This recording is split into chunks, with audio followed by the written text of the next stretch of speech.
Bismillahirrahmanirrahim. Assalamualaikum warahmatullahi wabarakatuh. Innal hamdalillah nahmaduhu wa nasta'inuhu wa nastaghfiruh wa na'udzu billahi min syururi anfusina wa min sayyiati a'malina.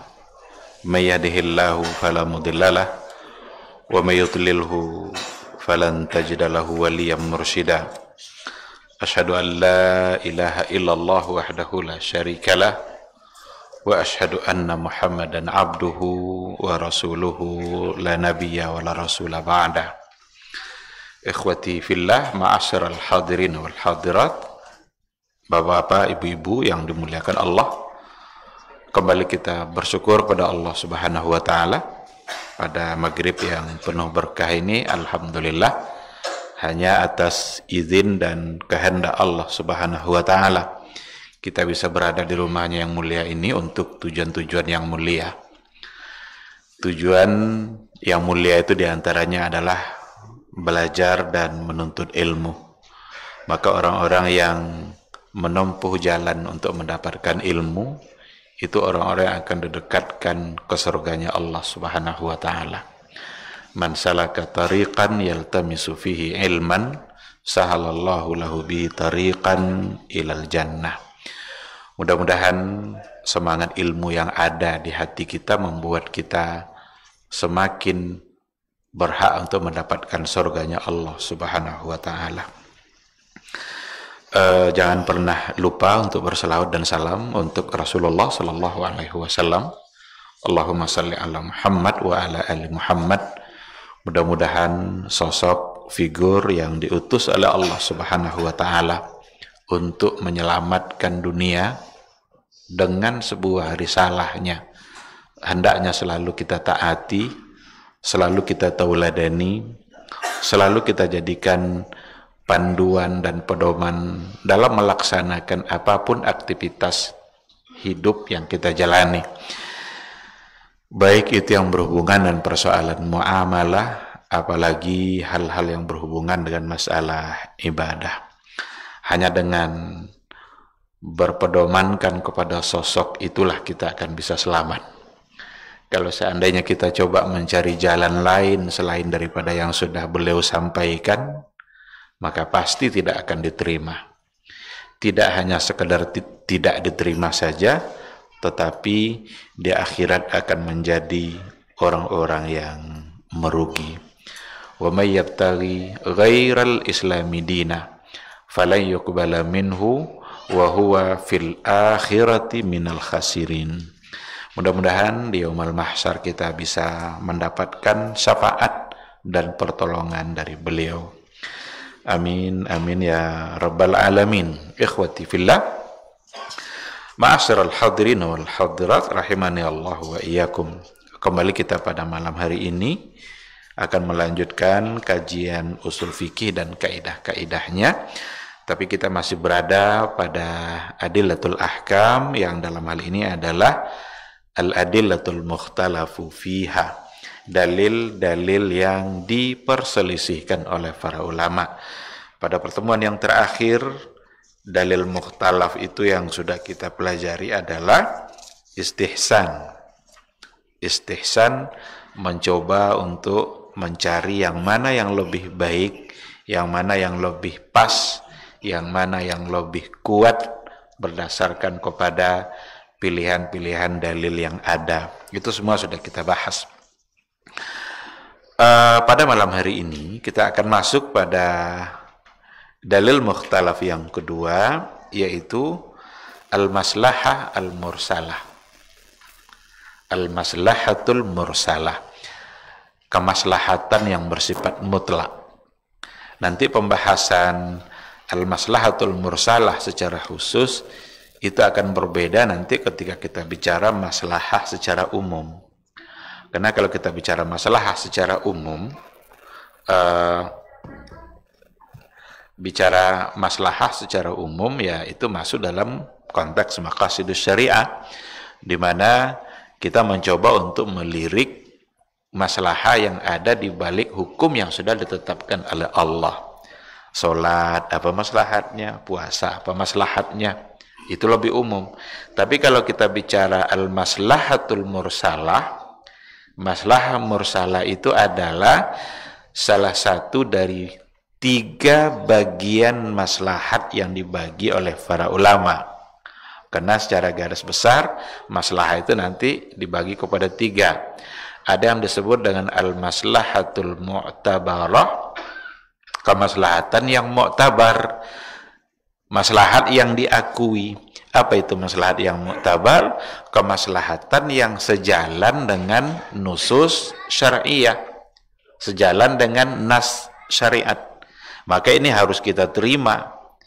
Kalau umpamanya dalam sebuah instansi perkantoran membuat satu bentuk peraturan, dan peraturan itu sangat sejalan dengan nas-nas syar'i, maka wajib kita terima. Umpama pimpinan bilang begini, asal sudah masuk waktu zuhur tak ada lagi yang bekerja, semua harus mempersiapkan dirinya untuk sholat zuhur. Kalaulah ada pimpinan yang membuat aturan seperti itu maslahahnya mu'tabarah. Seandainya ada umpamanya kepala sekolah membuat satu aturan, semua mahasiswi wajib pakai jilbab, itu maslahah mu'tabarah. Kalau ada, karena kecenderungan sekarang ingin diberikan kebebasan lagi. Entah apa kebaikan yang akan didapat dengan memberikan kebebasan itu. Tapi yang jelas, ketika kita jauh dari aturan Allah, yang akan kita dapat bukan maslahat. Yang akan kita dapat pastilah kerusakan demi kerusakan. Kalau ingin rusak bangsa ini, jauh-jauhlah dari agama Islam. Tapi kalau mau baik bangsa ini, dekat-dekat dengan ajaran Islam. Amalkan perintah Allah, pasti baik. Karena janji Allah seperti itu. Nah maka al-maslahatul mu'tabarah, kemaslahatan yang sejalan dengan nas dan diakui, maka wajib kita terima. Tidak boleh kita tolak. Tapi ada nanti kebalikan dari maslahah mu'tabarah, diistilahkan oleh para ulama dengan al-maslahatul mulghah, kemaslahatan yang harus diabaikan, harus ditolak, tidak boleh diterima. Kapan maslahah itu disebut mulghah? Ketika kemaslahatan itu bertentangan dengan nas. Kalau ada orang membuat satu keputusan, satu kebijakan, tapi ternyata bertentangan dengan nas, melanggar nas dia, maka maslahahnya, apa yang dianggap maslahah tadi itu akan masuk dalam kategori al-maslahatul mulghah. Tidak boleh diterima, tidak boleh dilaksanakan. Kalau diterima juga berdosa kita. Kalau mungkin kita tidak bisa membantah, lalu peraturan itu tetap berlaku, yang memberlakukannya yang berdosa. Kita punya hati, kita seorang muslim, wajib setidaknya mengingkari di hati kita bahwa itu adalah sesuatu yang salah. Nah, kalau ada orang ingin mengambil satu kebijakan umpamanya, supaya perzinaan itu dilakukan secara tertib. Nah, ini perzinaan mau ditertibkan. Agar tidak berkeliaran. Kalau berkeliaran kan bikin malu aja. Ah, dibuat lokalisasi. Apa hukumnya? Ini masalahnya apa tuh? Masalahnya mulghah. Merusak. Karena maksiat itu bukan untuk ditertibkan. Maksiat itu untuk dihapus. Kalau ditertibkan berarti mengajak orang untuk melakukan dosa secara tertib. Kan nggak masuk akal kan. Buatlah dosa secara tertib, asal jangan mengganggu orang. Ini enggak. Dalam Islam bukan asal jangan mengganggu orang. Dalam Islam itu asal jangan melanggar perintah Allah. Itu. Nah, maka masuk dalam kategori maslahahnya maslahah mulgha. Ada banyak contoh dalam persoalan maslahah mulgha ini. Satu komunitas, mungkin sudah pernah jauh dulu waktu sudah pernah kita singgung di sini atau di tempat lain. Ada satu komunitas Muslim liberal di Amerika menganggap mereka orang-orang Amerika itu sibuk-sibuk. Jadi tidak bisa menghadiri sholat Jumat di hari Jumat. Mereka minta pindahkan pelaksanaan Jumat ke hari Ahad. Ini satu komunitas Muslim liberal di Amerika. Dan alasan apa? Katanya itu lebih maslahat. Apa maslahatnya? Kalau hari Jumat, karena sibuk-sibuk semua, jadi sedikit orang yang bisa hadir Jumat.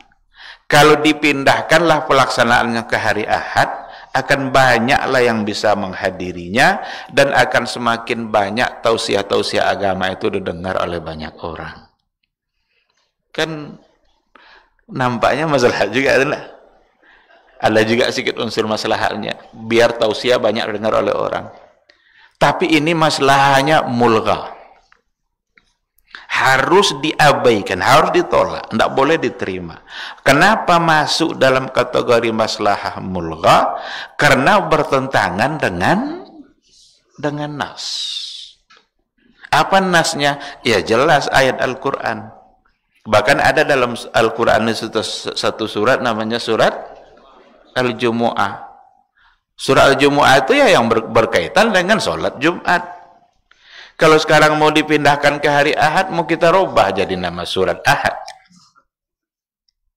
Ada pula dalamnya ayat itu kan, idza nudiya lis-salati min yaumil ahadi, jadinya apabila dikumandangkan azan di hari Jumat. Sekarang mau kita robah jadi hari Ahad. Jadi akan melanggar banyak hal-hal yang qat'i dalam agama kalau usulan yang dianggap maslahat tadi diterima. Maka itu menjadi tertolak. Bukan maslahat itu. Itu mengacak-acak agama. Pemikiran seperti itu tak perlu pula jauh-jauh kita ambil ke Amerika. Di Indonesia ada tokoh nasional yang mengusulkan agar haji itu 3 kali setahun. Biar kan dulu sering terjadi musibah, orang desak-desakan, jemaah haji semakin banyak. Ini kayaknya harus ada solusi ini. Biar tidak terjadi lagi musibah-musibah desak-desakan itu, buat haji 3 kali setahun. Jadi kalau umpamanya ada 3 juta yang berangkat, biasanya dibagi 1 juta, 1 juta, 1 juta. Itu akan menjadi lebih, menurut dia, katanya maslahat. Tapi itu tidak bisa diterima. Kenapa demikian? Karena Rasul mengatakan begini, Al-Hajju Arafah. Haji itu intinya ada pada Arafah. Hari Arafah berapa kali setahun? Sekali dalam setahun hari-hari Arafah. Kalau seandainya dibuat 3 kali, kapan wukuf di Arafahnya?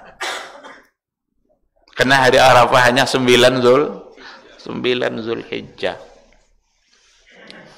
Maka yang seperti ini masuk dalam kategori mulgha, al-maslahah atau al-masalih al-mulgha, kemaslahatan yang tidak bisa diterima sama sekali.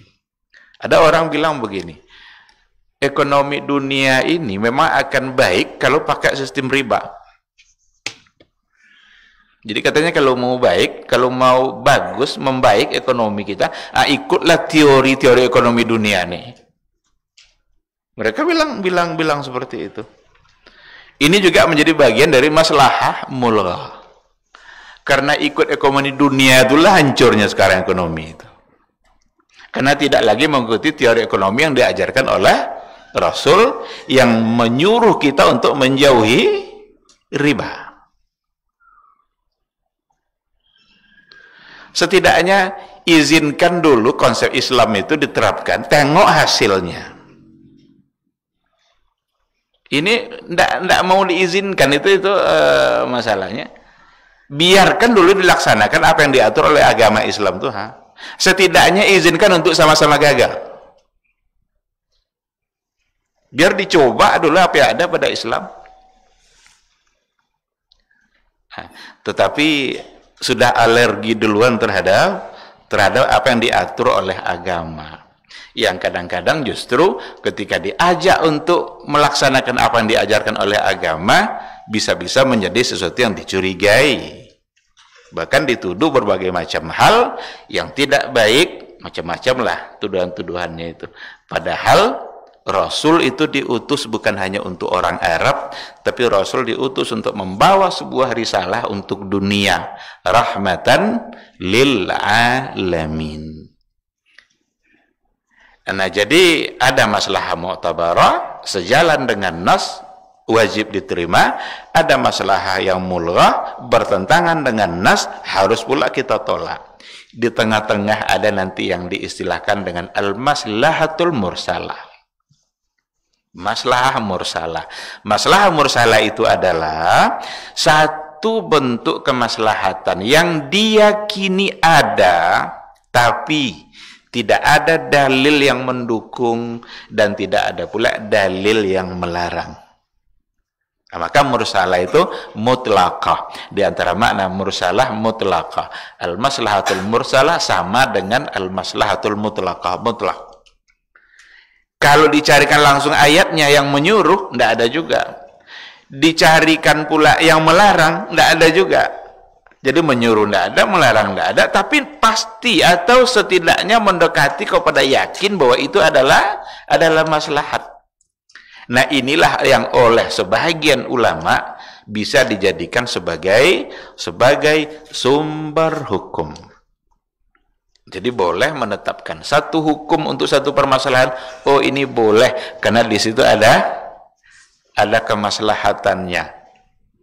Kemaslahatan itu yang menjadi patokan nanti untuk membolehkan sesuatu yang tadi tidak ada nas yang menyuruh dan tidak ada juga nas yang melarangnya. Nah, dikarenakan oleh masalah mursalah ini adalah minal adillatil mukhtalafi fiha, dalil-dalil di antara yang diperselisihkan, maka tentu saja ada di antara ulama yang tidak setuju. Perdebatannya sama dengan perdebatan istihsan kemarin. Termasuk yang tidak setuju itu adalah Imam Syafi'i rahimahullah dan juga Ibnu Hazm rahimahullah Az-Zahiri. Apa alasan mereka? Kalau dikatakan maslahat, tidak mungkin rasanya maslahat yang tidak didukung oleh dalil. Kenapa demikian? Karena agama ini sudah sempurna. Rasulullah Shallallahu Alaihi Wasallam belum diwafatkan oleh Allah kecuali setelah dia menyampaikan semua yang namanya maslahat. Lalu tiba-tiba kita katakan ada maslahat yang tidak didukung oleh ini, yang tidak bisa diterima. Tetapi ya seperti perdebatan pada istihsan, ikhtilafnya adalah ikhtilaf lafzi. Mereka berdebat pada tataran teori, tapi pada tataran aplikasi sebenarnya mereka punya pandangan yang sama. Karena hal-hal yang disetujui oleh Imam Malik melalui maslahah mursalah itu juga hukum-hukum yang bisa saja disetujui oleh Imam Syafi'i, tetapi dengan istilah yang berbeda, tidak mesti disebut sebagai maslahah mursalah. Kalau dianggap bahwa ada maslahat dan kita boleh menetapkan maslahat tanpa didukung oleh dalil, berarti kita sudah membuat sesuatu yang baru dan kita anggap itu adalah sebagai satu maslahat. Memang di satu sisi perlu diperjuangkan kedua pandangan itu. Pendapat yang mengatakan jangan itu agar tidak orang sembarangan mengatakan atau atas nama maslahat membuat sesuatu. Dan betapa banyak memang orang atas nama maslahat memutuskan sesuatu yang itu tidak dibolehkan. Disebutlah dia sebagai maslahat oleh dia. Maka pintu itu ya tidak boleh dibuka lebar. Oleh karena itu ada dawabit, ada kriterianya nanti, ada ketentuannya. Kapan kemaslahatan itu baru diterima, masalah seperti apa yang bisa diterima atau ditetapkan sebuah hukum atas nama maslahat. Kalau kita coba lihat beberapa alasan, kalau dari Al-Quran, ya itu ayat-ayat yang secara umum yang menganjurkan untuk, yang mengatakan bahwa Islam itu memang datang untuk memberikan kemaslahatan. Ayat-ayat yang bersifat umum seperti itu dijadikan alasan untuk maslahah mursalah. Bahkan ayat wa ma arsalnaka illa rahmatan lil alamin. Tidaklah kami utus kamu kecuali untuk menjadi rahmat bagi sekalian alam. Apa rahmat bagi sekalian alam? Berarti memberikan kemaslahatan bagi kehidupan alam secara keseluruhan. Nah, sekarang ada sesuatu, tidak ada nasnya secara langsung, tapi baik dia. Apakah akan kita tolak? Boleh diterima kalau memang ada baiknya dan pasti baik, dan itu tidak bertentangan dengan. Di sini perlu ada dawabit yang tadi itu. Jangan sampai bertentangan dengan Al-Quran, bertentangan dengan hadis, jangan bertentangan dengan kemaslahatan yang lebih besar. Gimana mungkin kita mengambil satu bentuk yang dianggap maslahat sementara bertentangan dengan kemaslahatan yang lebih besar. Dan nampak dulu kehati-hatian para sahabat dalam menerima kemaslahatan itu. Itu membukukan Al-Quranul Karim itu tidak semudah yang kita bayangkan, dan tidak langsung diterima ide itu oleh Abu Bakar. Kan yang mengusulkan kan Umar ibn al-Khattab, diusulkan kepada Abu Bakar. Apa kata Abu Bakar? Tidak mungkin saya melakukan sesuatu yang tak pernah disuruh oleh Rasul. Tapi Umar terus memberikan masukan-masukan. Disebutkan oleh Umar begini nanti, kalau seandainya tidak kita bukukan Al-Quran ini, para penghafal Quran, para huffaz itu berguguran dalam pertempuran sebagai syahid. Sementara yang tersisa tidak semuanya hafal Al-Quran. Seandainya tidak dibukukan nanti, bisa-bisa Quran hilang di tengah-tengah masyarakat. Sampai pada akhirnya, kata Abu Bakar, sampai akhirnya Allah membuka pintu hati saya untuk menerima idenya Umar. Maka dijadikan itu sebagai salah satu bentuk dari maslahah mursalah. Pasti maslahatnya, jelas maslahatnya, tetapi tidak ada perintah langsung. Nah, oleh yang membantah maslahah nanti, dia bilang begini, siapa bilang tidak ada perintah menulis Al-Quran? Karena pada masa Rasul, meskipun tidak semua orang yang pandai tulis baca, tapi ada di antara sahabat yang menulis Al-Quran. Berarti ketika ada yang sudah mulai menulis Quran, sudah menjadi sesuatu yang diterima pada masa Nabi. Maka bagi mereka itu tidak perlu disebut masalah mursalah. Nah, gitulah ikhtilaf mereka. Jadi ikhtilaf lafzi. Mereka tidak pada substansinya, tapi formalitasnya mereka berkhilaf. Itu dikarenakan oleh kehati-hatian mereka dalam menjaga agama. Yang mengatakan boleh juga untuk kehati-hatian mereka agar bisa Islam tetap menjadi solusi. Karena kalau ditutup pintu maslahat seketat-ketatnya, akan ada banyak hal nanti yang sulit untuk kita beradaptasi dalam mengikuti perkembangan zaman. Nah, jadi ikhwati fillah, ma'asyiral hadirin wal hadirat rahimani Allahu wa iyyakum. Persoalan masalah mursalah ini nanti akan banyak pada masalah muamalah. Masalah mursalah akan lebih banyak nanti penerapannya pada persoalan muamalah. Muamalah itu ya dalam kehidupan keseharian kita kan ada banyak hal yang tidak masuk dalam kategori ibadah, apalagi ibadah mahdhah. Kalau ibadah ghairu mahdhah ya muamalah pun sebenarnya adalah ibadah. Kalau ibadah mahdhah itu kan memang tata caranya, waktunya, berapa jumlahnya, kan semua sudah diajar oleh Nabi. Ini kita tidak bisa buat-buat ini. Tidak bisa kita main tebak-tebakan dalam persoalan ini. Oh, kalau mungkin begini aja lah, tidak bisa. Karena Nabi yang sudah jelas-jelas menyampaikan. Tapi ada istilah ibadah ghairu mahdhah. Silaturahim itu ibadah enggak? Ibadah tapi ghairu mahdhah. Bisa berkembang silaturahim itu. Kalau dulu orang mungkin silaturahim langsung dia datang. Sekarang yang langsung datang kadang sudah jarang.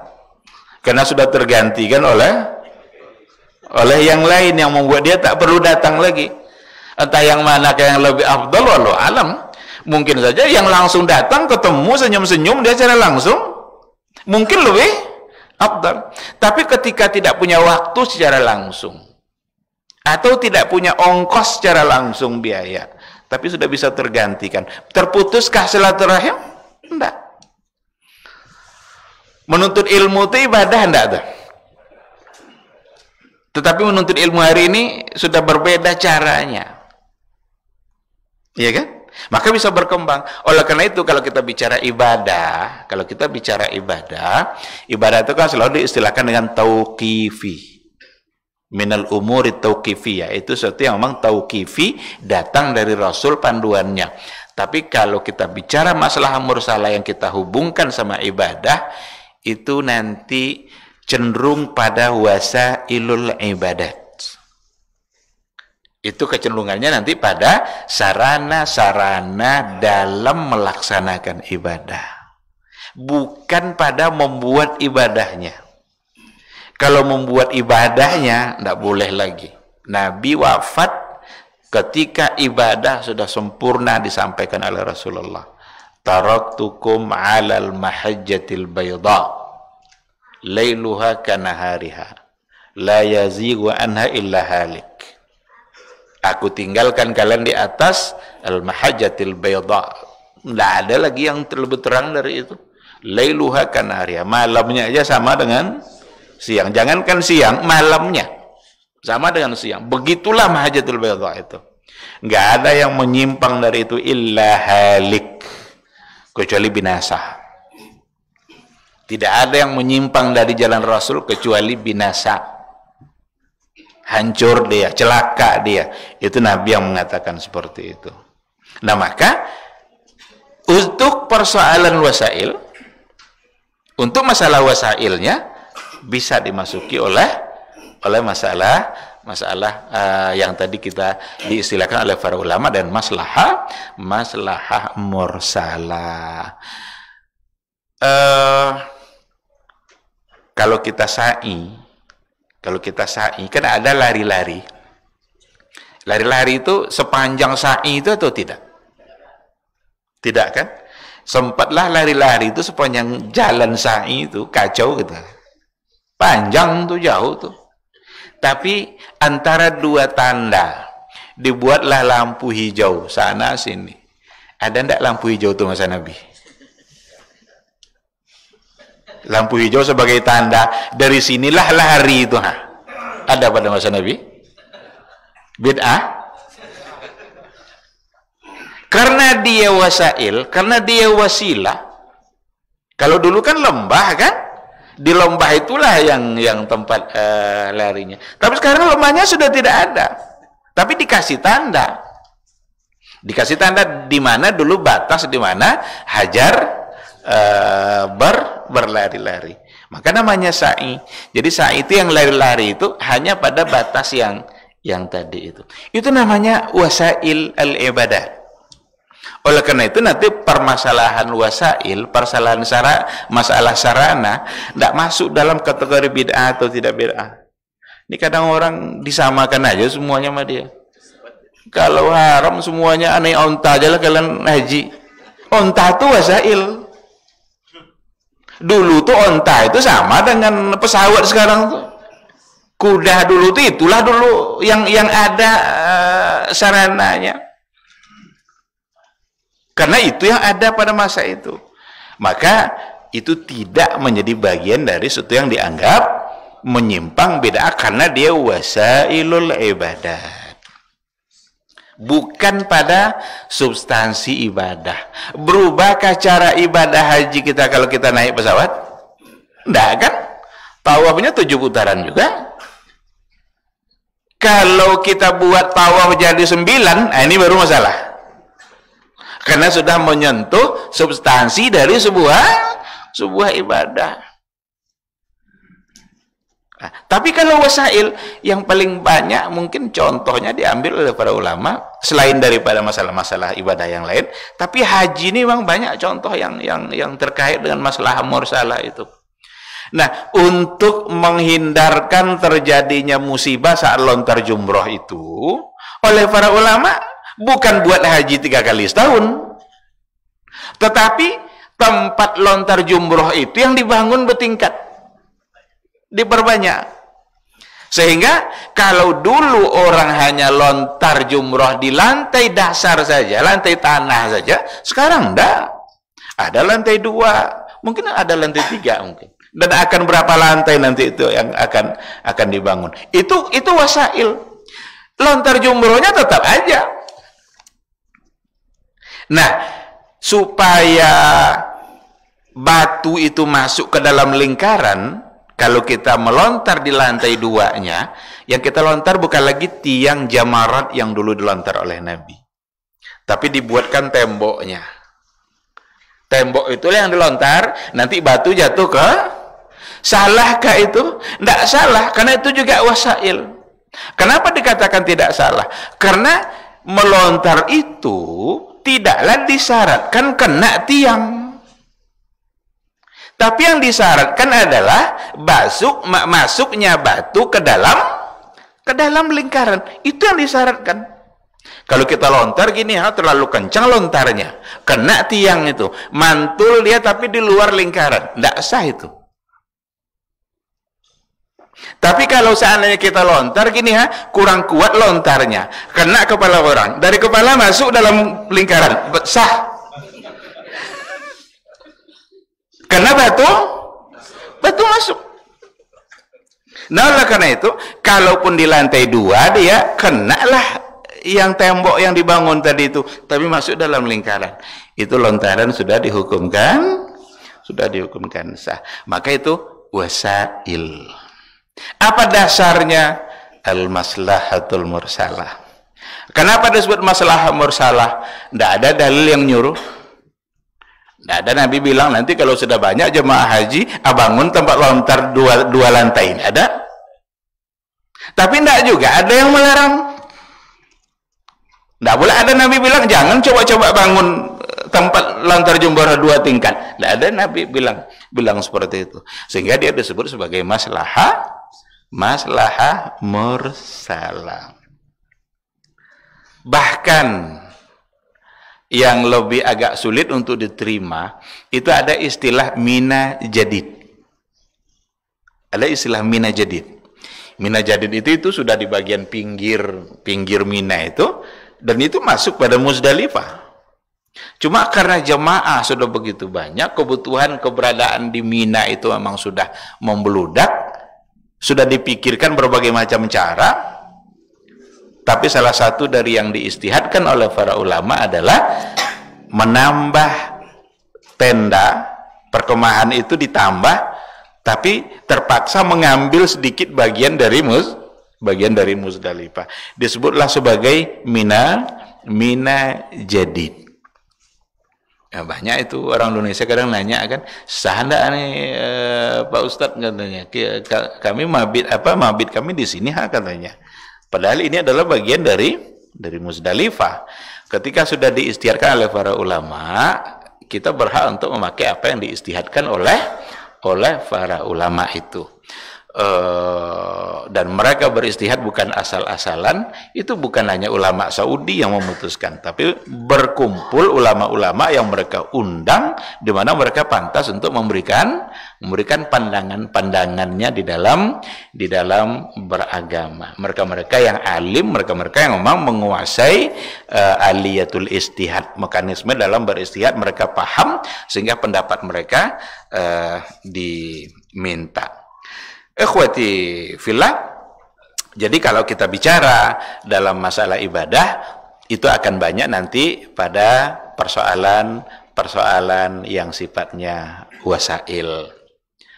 Ada juga contoh, kan Nabi menyuruh kita untuk membuat atau meluruskan saf dalam sholat. Agar saf itu lurus, boleh enggak kita buat garis? Buat garis supaya safnya lurus. Atau sejadahnya sengaja dibentuk ada garis di mana itu ada untuk batas kaki. Jangankan garis, sejadah aja tidak ada pada masa Nabi. Kan masjid Nabi kan tidak ada keramiknya, tidak ada sejadah-sejadah apa ya kan, tanah kan, maka ada sunnah sholat pakai sandal. Ada sunnah Nabi sholat pakai sandal. Bahkan sallu bini alikum, sholatlah dengan sandal kalian. Karena orang-orang Yahudi Nasrani mereka tidak beribadah dan menggunakan sandal itu. Tapi jangan amalkan sunnah ini hari ini. Masuk nanti Masjid Taubah ini pakai sandal. Ini sunnah Nabi. Ini kan hadis, kan Rasul yang nyuruh sallu bini alikum. Nggak, disinilah pentingnya kita memahami hadis secara baik. Jadi bagaimana konteks di dalam memahami sebuah hadis itu sangat penting dalam memahaminya. Jadi masjid Nabi sangat sederhana sekali. Karena memang yang terpenting masjid itu bukan kemegahannya. Buat apa masjid megah-megah tetapi ternyata tidak dimakmurkan atau tidak diisi?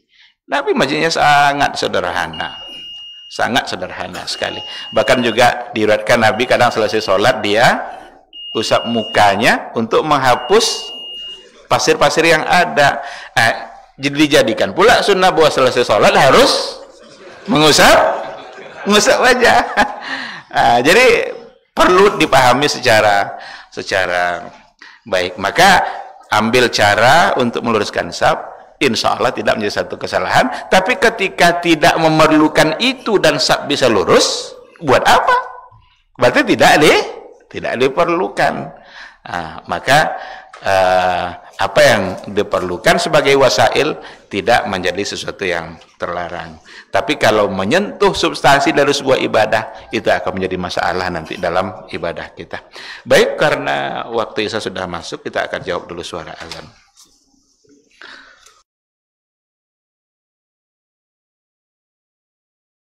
Ikuti sebuah majelis ilmu, itu sesungguhnya Allah sedang memberikan kepada kita sekian banyak fadilah dan keutamaannya. Karena sungguh sangat mulia orang-orang yang berada di majelis ilmu.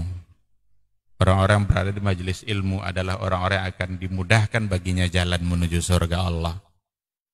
Dalam hadis dikatakan oleh Rasulullah sallallahu alaihi wasallam, "Man salaka tariqan yaltamisu fihi ilman, sahalallahu lahu tariqan ilal jannah."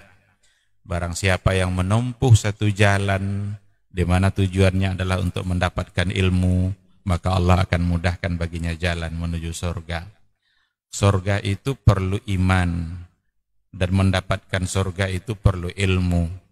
Maka di majelis ilmu lah kita bisa menumbuhkan iman kita, dan di majelis ilmu lah kita bisa mendapatkan ilmu pengetahuan. Maka sering-seringlah menghadiri majelis yang bisa menambah iman kita dan juga bisa menambah ilmu, agar surga Allah itu benar-benar semakin dekat dengan kita bersama.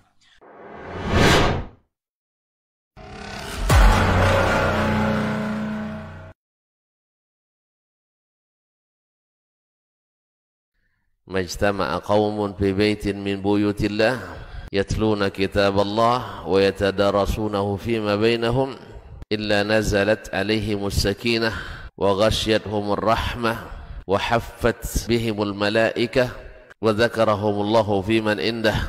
Tidaklah suatu kaum duduk di salah satu rumah Allah membaca ayat-ayat Allah dan sama-sama mempelajarinya, kecuali turun kepada mereka as-sakinah, ketentraman dan kenyamanan. Wa ghasyiyatuhumur rahmah, dan mereka diliputi pula oleh rahmat, kasih sayang dari Allah Subhanahu wa taala. Wa haffat bihimul malaikah, dan mereka pun dikelilingi oleh para malaikat. karena malaikat suka majelis-majelis zikir dan ilmu. Wa dzakarahumullahu fi man indah, dan Allah akan banggakan sebut-sebut mereka di kalangan malaikat-malaikat yang ada di sisinya, di masyarakat atas. Mudah-mudahan kita termasuk yang sering disebut-sebut di sisi Allah di kalangan para malaikat, dan di akhir majelis ini mudah-mudahan kita pula mendapatkan seperti yang tersebut dalam hadis qudsi, qumu maghfuran lakum, silahkan berangkat meninggalkan majelis ini dalam keadaan diampuni dosa-dosa kalian.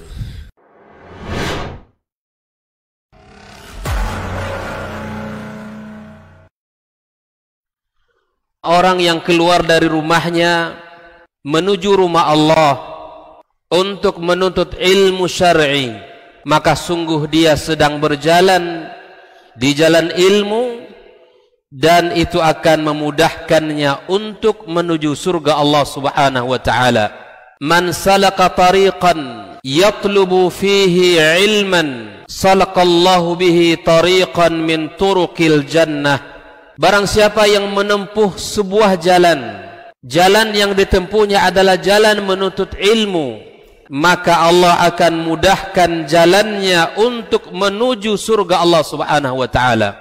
Orang yang berangkat ke masjid untuk menuntut ilmu syar'i dianggap sebagai jihad fi sabilillah.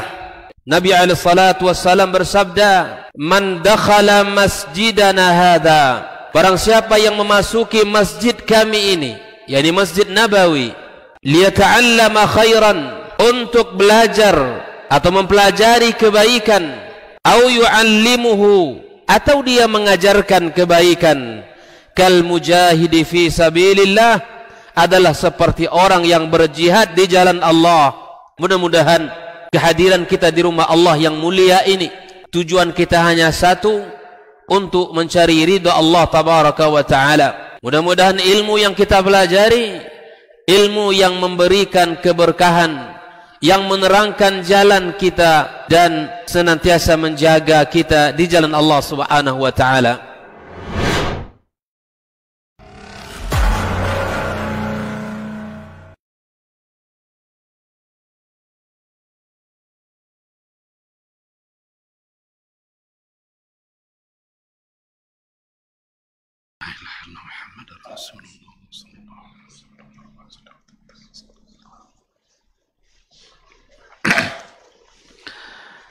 Bismillahirrahmanirrahim. Alhamdulillah wassalatu wassalamu ala Rasulillah wa ala alihi wa sahbihi wa mawala.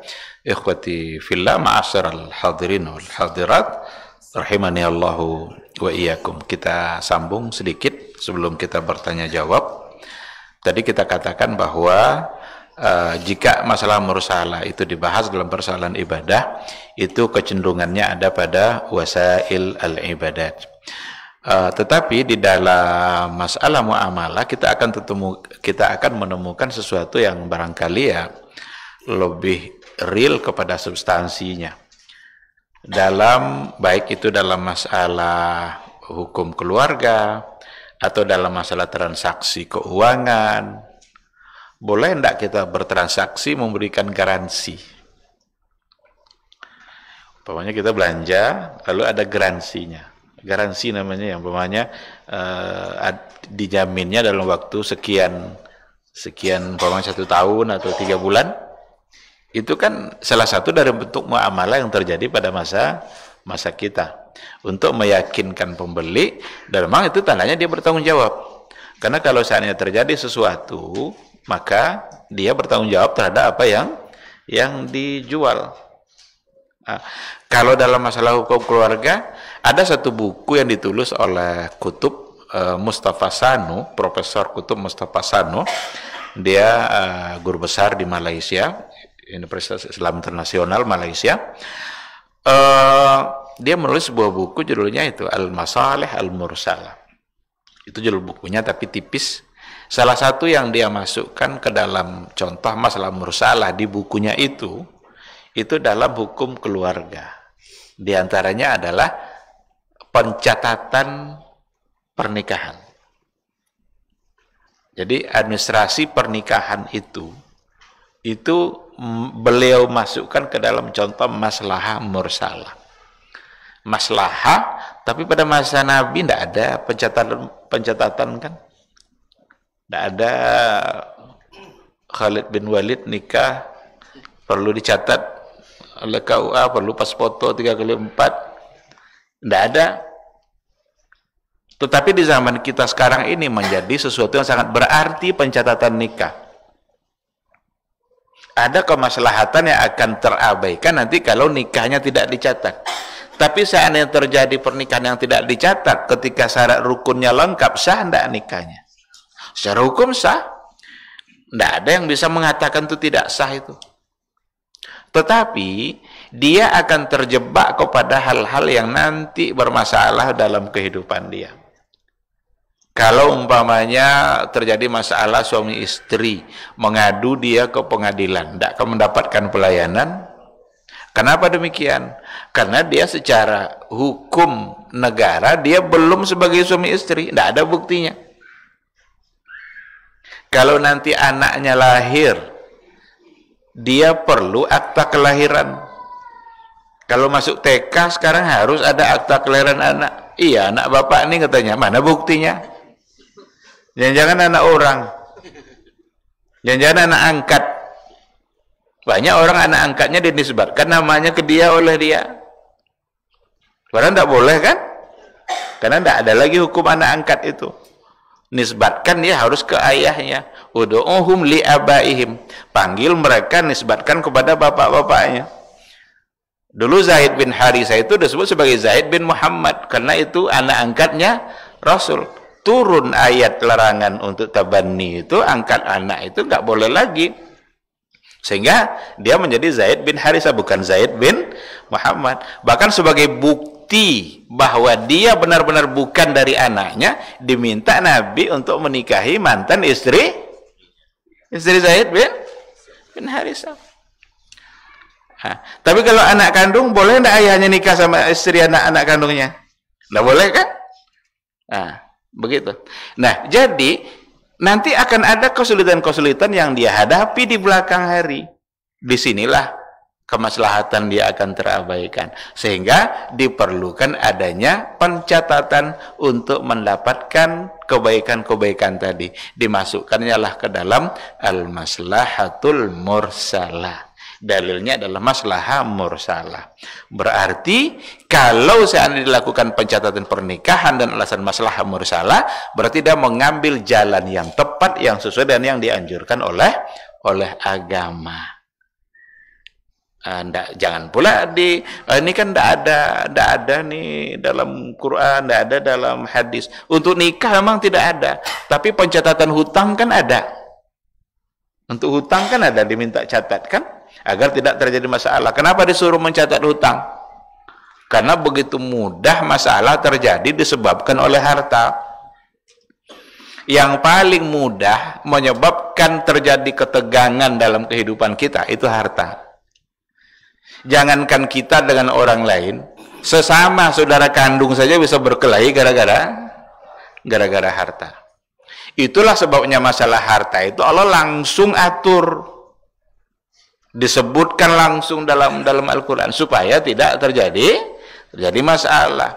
Nah, untuk hutang, faktubu kata Allah. Kalau kalian berhutang ya dicatat. Kenapa demikian? Karena tidak terjadi masalah di belakang hari. Pas ditagih, mana hutangnya kok belum dibayar? Kan saya udah bayar katanya. Kita mau ngomong apa coba? Kan kemarin saya kasih waktu kita ngopi-ngopi di warung sana. Nah, kita mau apa? Tapi kalau ada bukti, ini buktinya. Atau tiba-tiba ada orang yang, kamu kan berutang sama saya, ayo bayar katanya. Kapan saya berutang? Nggak ada, pokoknya kamu kemarin berutang. Kamu minjam uang ke saya 1 juta, bayar sekarang juga. Kita mau apa coba? Maka disuruh catat agar tidak terjadi masalah. Dan itu transaksi, akad kan, dan nikah juga sebagai sebuah akad. Tapi tidak ada dalam Quran langsung disuruh catat. Nah, oleh karena itu, ketika ada sekarang pencatatan dalam pernikahan, itu sesungguhnya masuk dalam kategori al-maslahatu al-mursalah, kemaslahatan yang tidak ada yang menyuruh, tetapi tidak ada juga yang melarang, maka lebih baik untuk diambil untuk mendapatkan kemaslahatan. Sama dengan mentaati lampu merah itu, traffic light itu, tidak ada juga dalam Quran tuh. Dalam hadis, pas nanti merah, terus saja kan, apa nih pokoknya kan tidak ada hadisnya, tidak ada ayatnya. Nah, sampai ujung sana ternyata dia stop kan. Nah, jadi maslahah mursalah menjadi sebuah sumber untuk menetapkan hukum. Dan ini adalah sesuatu yang diperselisihkan oleh para ulama. Ada dua pandangan memang, bahkan ada yang lebih ekstrim, sebenarnya 3 pendapat ya.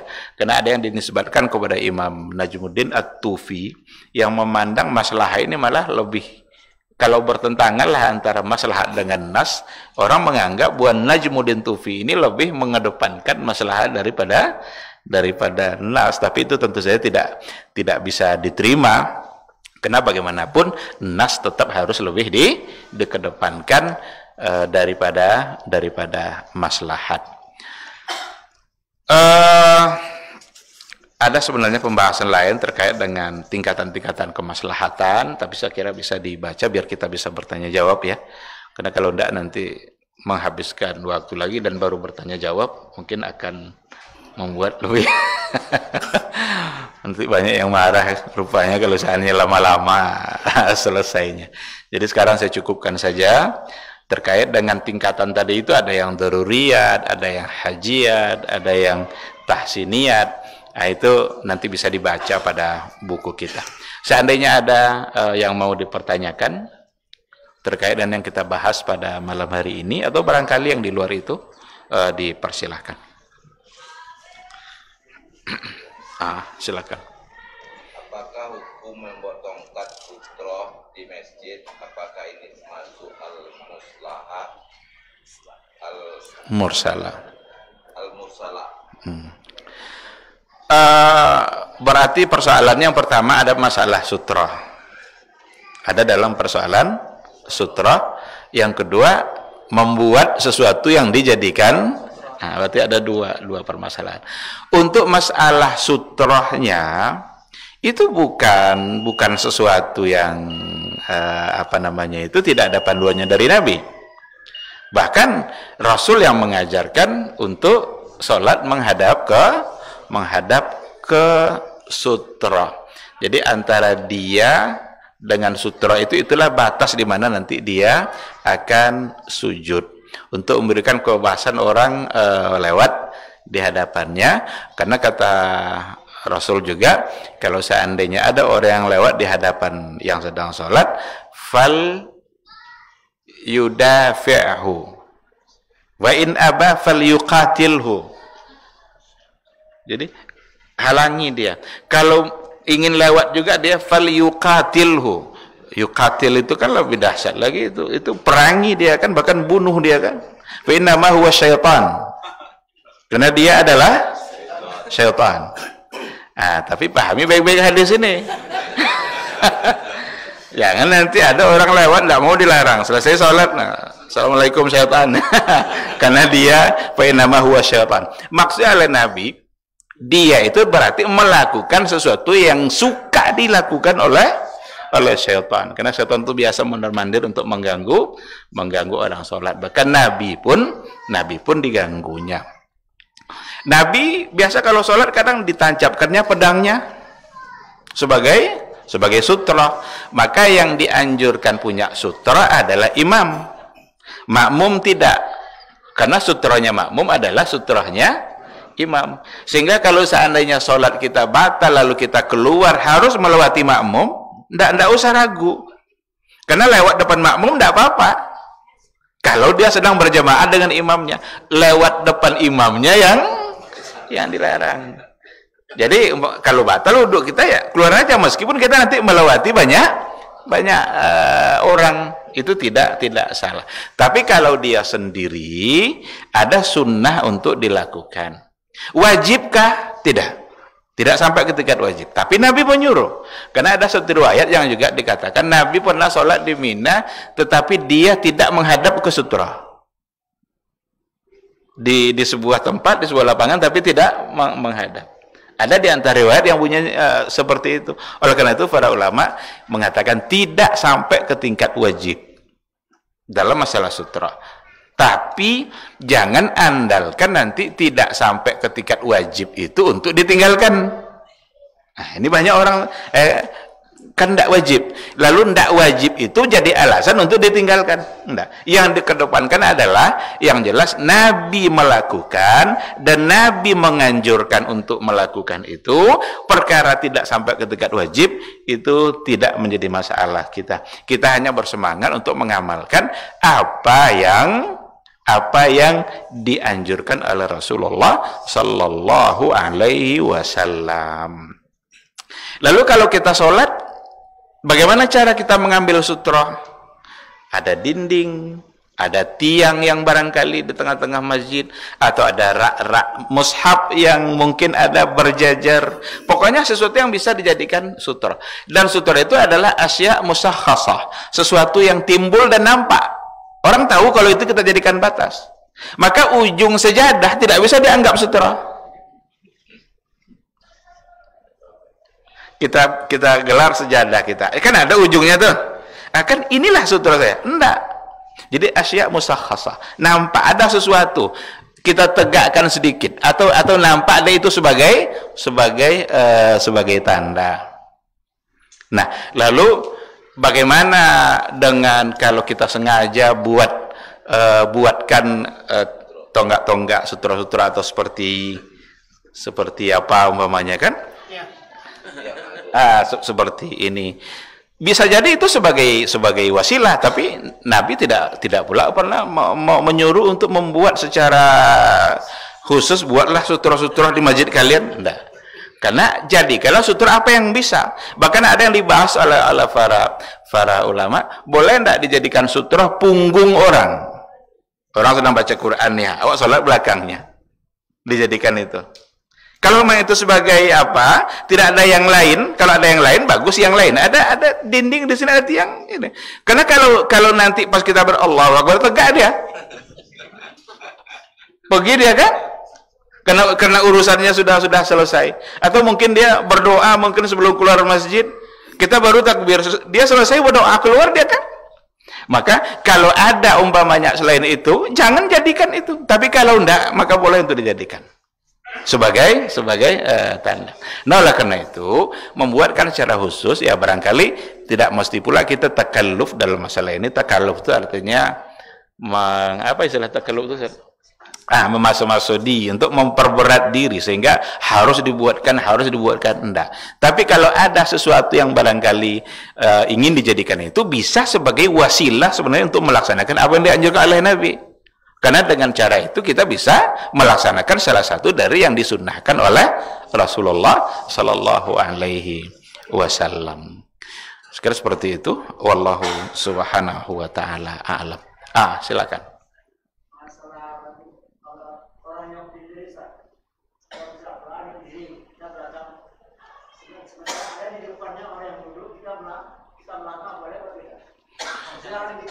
Iya, ini juga dibatasi dalam persoalan seperti itu. Kalau sempat di tengah itu dia berjalan sampai ke sini, jangan lakukan.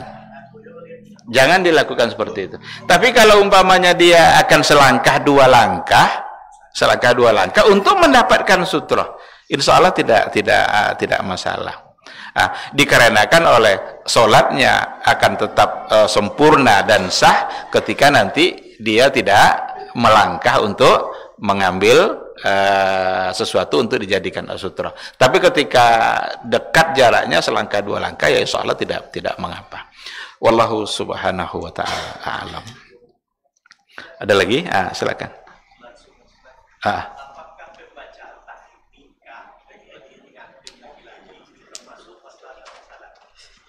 Ta'liq? Ya, ini Pak KUA bagusnya menjawabnya. diminta mereka sebenarnya untuk menjawab persoalan seperti ini kan, ta'liq nikah gitu. Ya bisa saja dengan tidak membaca itu membuat kita ya akan lebih tidak bertanya-tanya gitu. Dan yang dibaca itu juga bisa saja tidak sepenuhnya sesuai kan. Apabila apa bunyi? Lelamu hendak lupa diulang-ulang itu masalah. Apa bunyi? Apabila kan ada saya pokoknya adalah itu taklik itu. Ada yang sudah mengulang berkali-kali, mungkin dia hafal. Mungkin dia hafal kan. Tapi kan intinya kan berarti tolak saya jatuh dan saya dibayar 10.000 itu digunakan pula untuk itu. Kalau dibawa kepada aturan agama sebenarnya tidak seperti itu. Karena yang ada bayar seperti itu khulu yang harus kalau berpisah atas nama khulu, istri harus mengembalikan kembali mahar dan itu kembali ke kita, bukan untuk kemaslahatan umum. Nah, tapi karena itu yang berlaku di aturan kita dan di KUA kita, ya kita mau apa?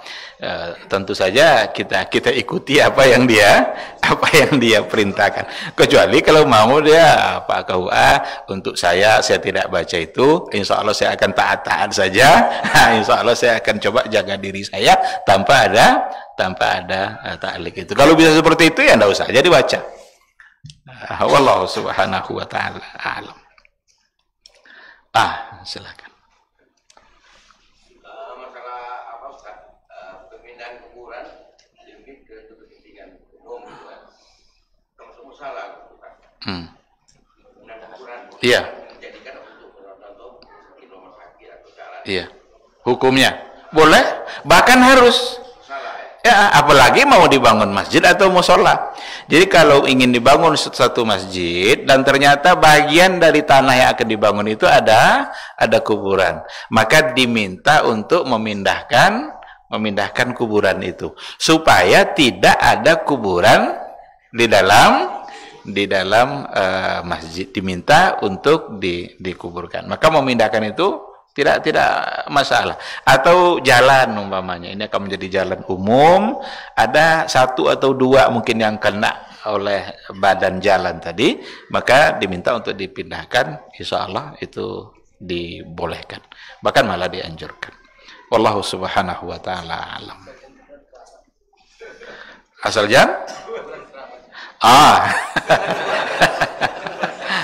Ini persoalan kuburan keramat nih sekarang nih. Dan biasanya kalau kuburan keramat itu dipindahkan, nanti muncul cerita-cerita itu, dan orang lain tidak boleh lihat. Nah, datang cerita-cerita kan, dulu pas saat memindahkan kuburannya bercahaya, macam-macam yang diapakan. Tapi karena orang lain tidak ada yang lihat, yakin aja kan, iya aja. Padahal perlu pembuktian. Wallahu subhanahu wa ta'ala alam. Nah, ada pertanyaan, silakan. Saya menanyakan perkara musalah tadi yang disuruh atau dilarang tadi itu dibolehkan ketika dengan sarana jika berhubungan dengan ibadah. Jadi ada kata apakah ini yang dinamakan para ulama itu hasan atau hasanah atau kata saya salah. Rasanya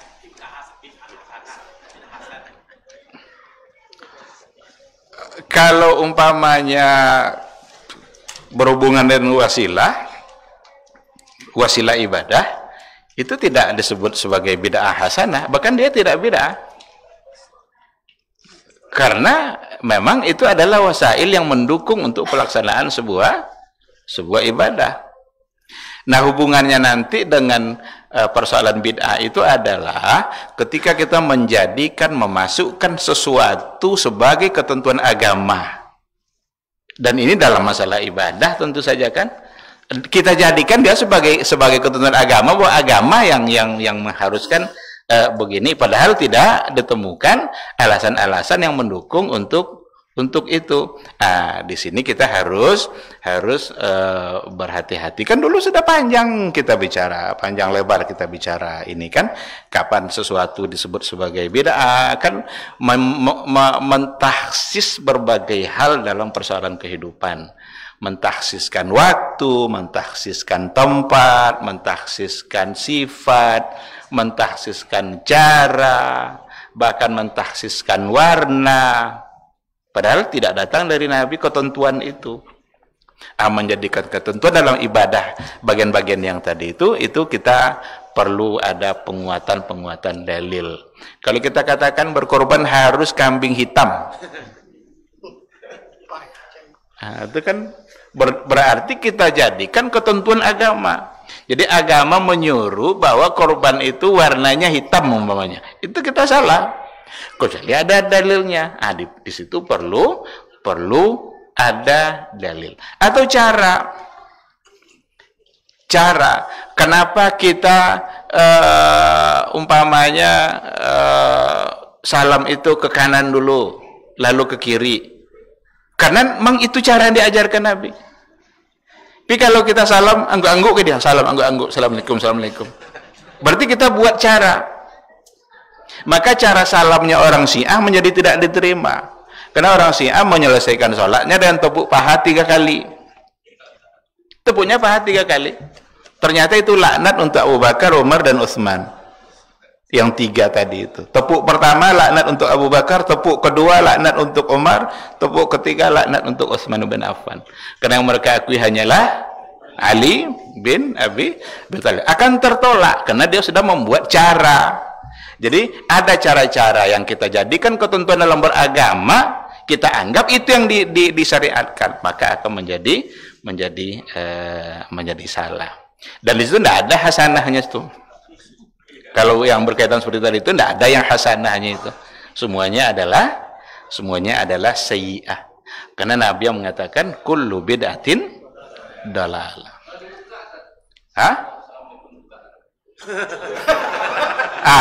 Ada memang itu. Ada. Assalamualaikum warahmatullah. Perlu tanya, kenapa dibuka?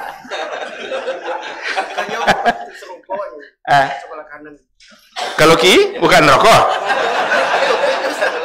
Berarti jadi kalau kalian buka pintu surga ki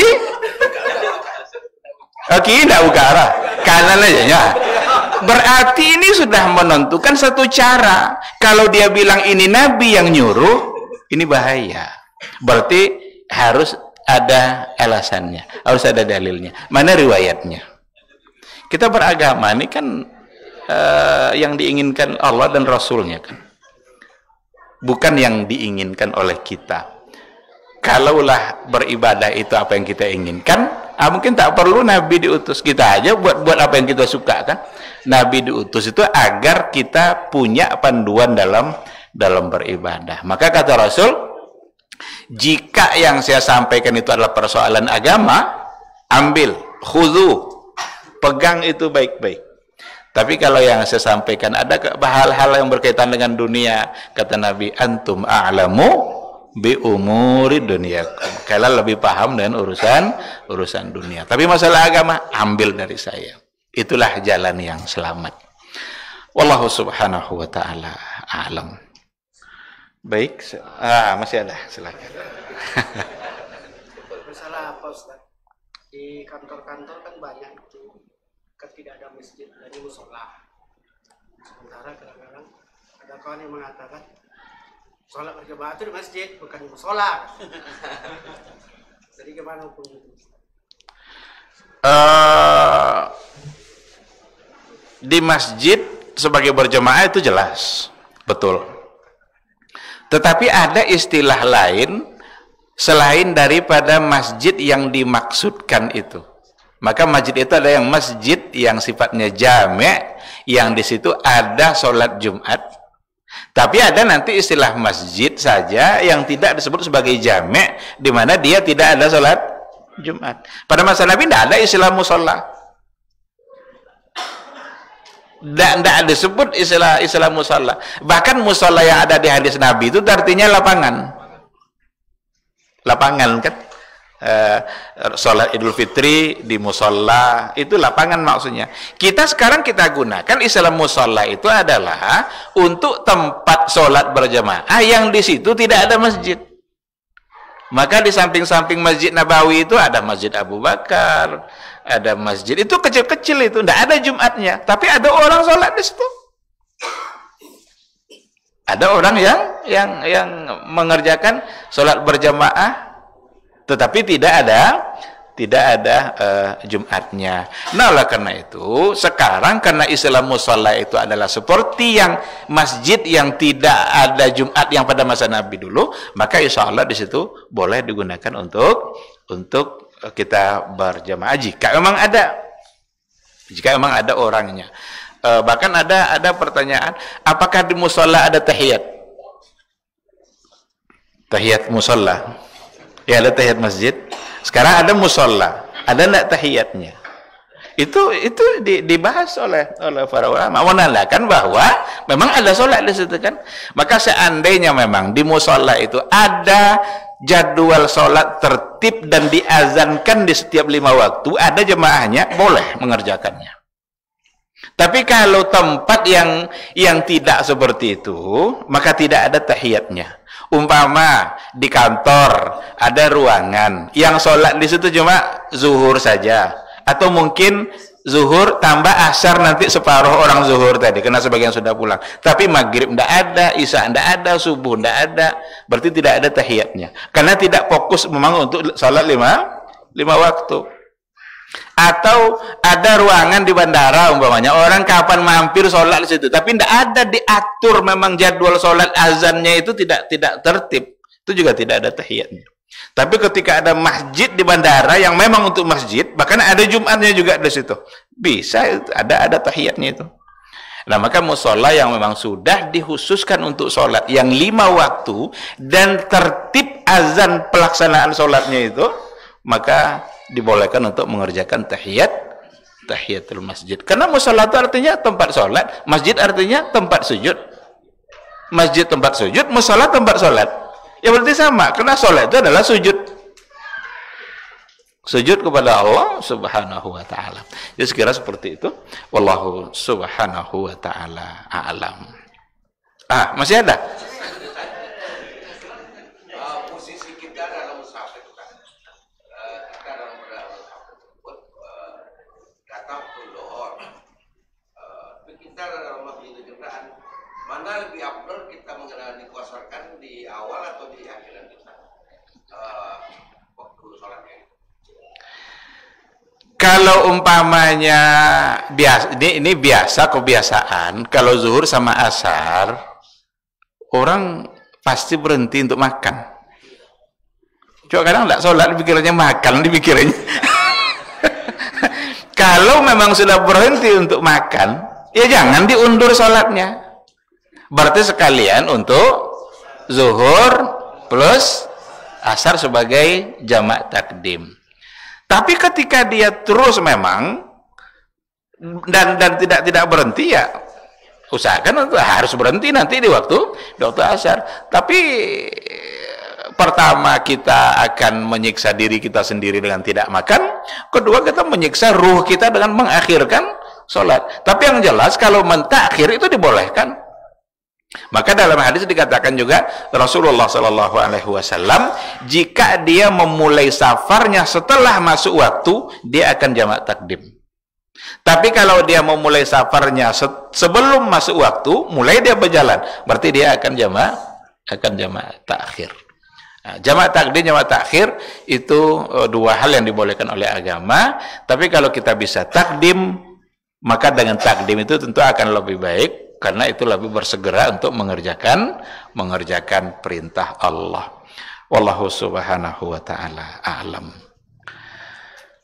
Baik, mungkin saya kira sampai di sini saja pertemuan kita. Kita berencana untuk cepat selesai, tapi tapi tetap saja memerlukan waktu. Tapi mudah-mudahan waktu kita selalu menjadi ibadah bagi kita dan bernilai pahala di sisi Allah Subhanahu wa taala. Terima kasih. Subhanakallahumma bihamdika asyhadu an la ilaha illa anta astaghfiruka wa atubu ilaik. Wassalamualaikum warahmatullahi wabarakatuh.